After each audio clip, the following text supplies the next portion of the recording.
어, 영국의 법치라든지 그 자유주의, 자유사상 이런 그 부분에 있어서 17세기서부터 이제 본격적으로 이걸 체계 있게 정리를 하기 시작했다. 그래서 이제 한 200년간 꽃을 피우고 그 결과가 이제 그 미국으로 넘어가게 그렇게 되는 것이죠.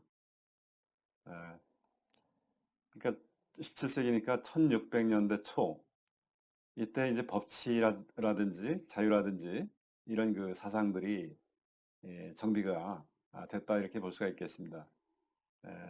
앞 시간에 말씀드렸던 그리스, 로마, 뭐 이제 중세, 르네상스 이런 모든 유산들을 공부를 하고 하면서 영국 사람들이 이거를 이제 마그나 카르타라든지 하는 대헌장 이런 식으로 국왕과 그 의회 간의 어떤 힘겨루기의 결과라고 볼 수가 있는 것이죠.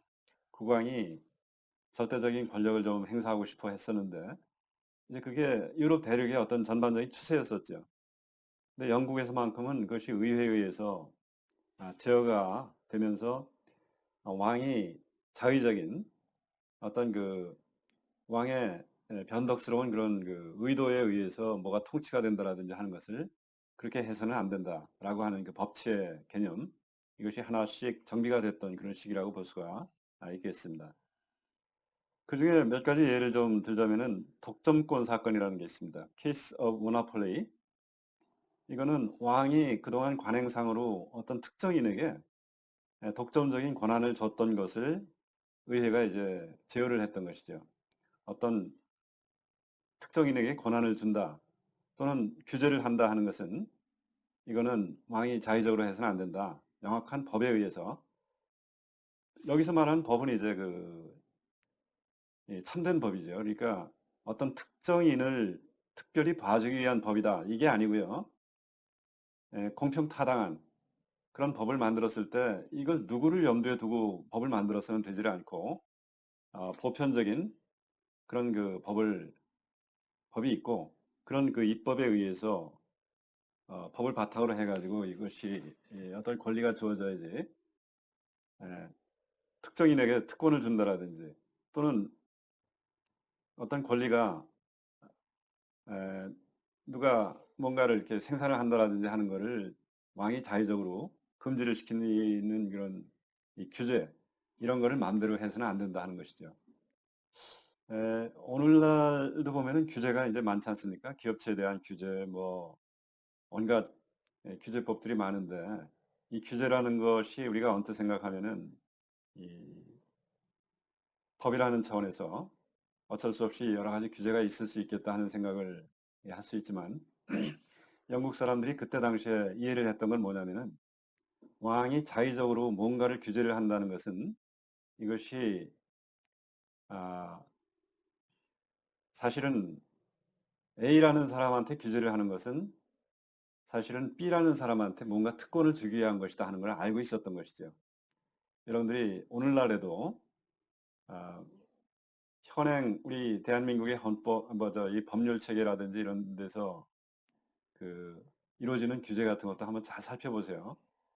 어느 특정 부분에 있어서 갑자기 규제가 생겼다 하면은 사실은 어쩌면은 이것이 그래서는 안 되겠지만 어쩌면은 다른 쪽에 뭔가 특혜를 주기 위한 일일 수가 있는 것입니다. 이런 거를 이제 이런 것이 바로 만연이 됐을 때 이거는 이제 법에 의한 통치라고 볼 수가 없는 것이죠. 법치의 개념을 지금 말씀을 드리는 거예요. 그 다음에 영국에서 1610년에 고층청원이라고 하는 것도 사건이 발생했습니다. 이것도 역시 마찬가지로 정부의 자의적인 어떤 결정, 이걸 해서는 안 된다. 늘 법에 의한 미리 정확하게 정해져 있는 법이라든지 또는 관습법이라든지 이런 거에 의해서 이제 통치를 해야 된다 하는 그런 개념이죠. 또 보면은 그 그런 식으로 의회와 왕의 어떤 권력 간의 그 투쟁이 쭉 있었습니다. 그래서 명예혁명에 의해서 제임스 2세가 이렇게 이제 프랑스로 도피를 한다라든지 하는 그런 사건도 있었죠. 근데 이 시대에 또 중요한 그 하나의 그 경향 중에 우리가 눈여겨봐야 되는 것이 뭐냐면은 의회가 왕의 권력을 자의적인 그런 그 권한을 갖다가 제어를 해야 된다 하는 데까지는 좋았는데 이 제임스 2세가 이렇게 해외로 도피할 정도로 의회가 이제 세진 거죠, 영국에서. 그렇게 되고 보니까 그다음에 나타난 현상이 뭐냐면은 의회가 왕처럼 행동하기 시작한 겁니다. 의회가. 왕을 제어하기 위해서 의회가 이제 활동을 시작을 했는데 왕이 약해지니까 그 자리를 의회가 차지를 해 버린 거죠. 그래서 이제 영국 사람들이 그때 당시에 깨달은 게 뭐냐면은 자의적인 권력이라는 그 변덕 어떤 그 의도를 가진 그런 자의적인 그런 권력이라 하는 것은 권력의 근원이 의회냐 왕이냐 이런 그 근원이 어디냐 하는 것이 중요한 게 아니고 이것이 반드시 어떤 일반 법에 의한 그 이제 상의 어떤 법 이런 법에 의해서 그 법에 부합하게 이것이 권력이 행사가 될 때 법치가 지켜지는 것이지 단지 이 권력이 의회 쪽에 있다라고 하는 권력의 근원이 이 의회 쪽에 있다 하는 것은 그렇게 중요하지가 않다 하는 것을 이미 300년 전에 영국 사람들이 깨닫고 있는 것이죠. 이것은 우리가 오늘날의 그 한국의 그 실정을 보자면은 의회가 사실은 무소불위의 그런 권력을 가지고 있다 이렇게 볼 수가 있습니다. 의회가 모든 것을 다 할 수 있는 그런 체제로 되어 있어요. 의회가 물론 뭐 여당이니 야당이니 해가지고 그 안에서 견제를 서로 한다 이런 그 얘기도 할 수 있지만 의회가 서로 야합을 해버리면은 무슨 일이든 할 수 있는 이런 그 시대가 돼 있는데 이거를 이미 영국 사람들이 300년 전에 법치가 되기 위해서는 의회에서 하면 무조건 된다 이것이 아니고 반드시 그 상위의 어떤 일반법에 의해서 이것이 컨트롤이 되지 않으면은 법치가 무너지는구나 하는 것을 이미 깨달았다는 것이죠. 이런 식으로 17세기를 쭉 이제 흘러오고 하면서 그다음에 또 학자 존 로크라든지 데이비드 휴미라든지 아담 스미스라든지 이런 그 학자들이 이러한 그 사상들을 체계 있게 정리하고 이거를 또 미국 신대륙의 에, 독립의 그 미국 독립의 아버지 이런 사람들한테 또 전수하고 이렇게 하면서 이 법치의 그 개념이 영국에서 이렇게 체계 있게 정리가 됐다 이렇게 볼 수가 있겠습니다. 그러니까 법치가 작동이 되는 그런 속성이라고 하는 것은 지금 말씀드렸던 에, 정부 그때 당시는 왕이겠죠.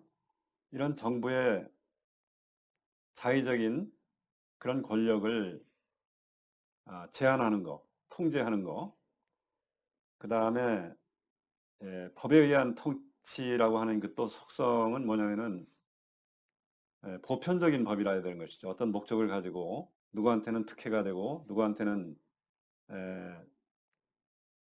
어떤 그 규제가 된다라든지 이렇게 돼서는 안 되는 것이죠.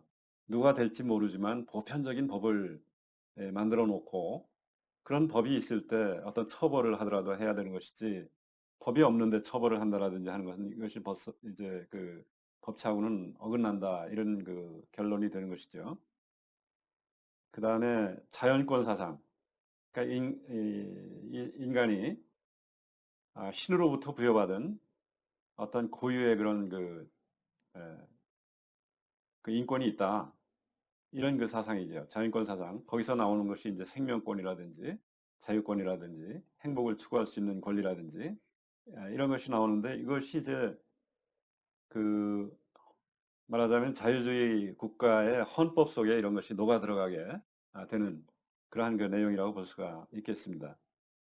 아, 자, 그래서 그 우리가 흔히 얘기하는 법치의 그 속성 하면은 이런 그 법의 지배, 아, 여기에 또 한 가지 추가를 좀 해야 되는 것은 입법이라든지 사법, 행정 이런 권력의 분립 문제가 또 이제 법치에 들어갑니다. 이것이 왜 중요하냐면은 아, 입법과 사법이 나눠져야 된다라든지, 이것이 중요한 이유는 예컨대 입법이 뭔가를 의도를 가지고서 입법을 한다라든지 하면은 이것이 사법에서 걸러지게 되는 것이죠. 그런데 입법한 사람들이 사법의 기능까지 만약에 갖는다 하면은 나중에 자기들이 판결까지 하게 되는 것이니까 의도를 숨겨 놓고 입법을 할 수 있는 그 가능성이 생기는 것이죠. 이제 이런 거를 못하게 하는 것이 바로 상권 분립입니다. 입법하는 사람들은 이것은 아무 의도가 없이 나도 똑같은 법에 의해서 나중에 판결을 받아야 된다라고 하는 기본적인 전제, 이런 속에서 보편적인 법을 만들어야 되는 것이고, 또 사법은 다른 그룹에서 이제 그 사법에 대한 권력을 갖는 것이고, 이런 식으로 해야만 법치가 작동이 될 수 있다 하는 그 권력 분립의 사상, 그리고 자연권에 대한 그 인권에 관한 문제, 그다음에 제한된 정부의 권력을 갖다가 자의적인 권력이 되지 않도록 통제를 해야 된다라든 이런 것들이 작동이 되는 그런 법을 만들어야 된다 하는 것이죠. 그런 그 원리에 해당되지 않는 법을 양산한다라든지 하면은 입법 기능에 있어서 이 법치하고 어긋나는 그런 실정법을 자꾸 양산하는 그런 결과를 빚을 수가 있다. 이렇게 볼 수가 있겠습니다.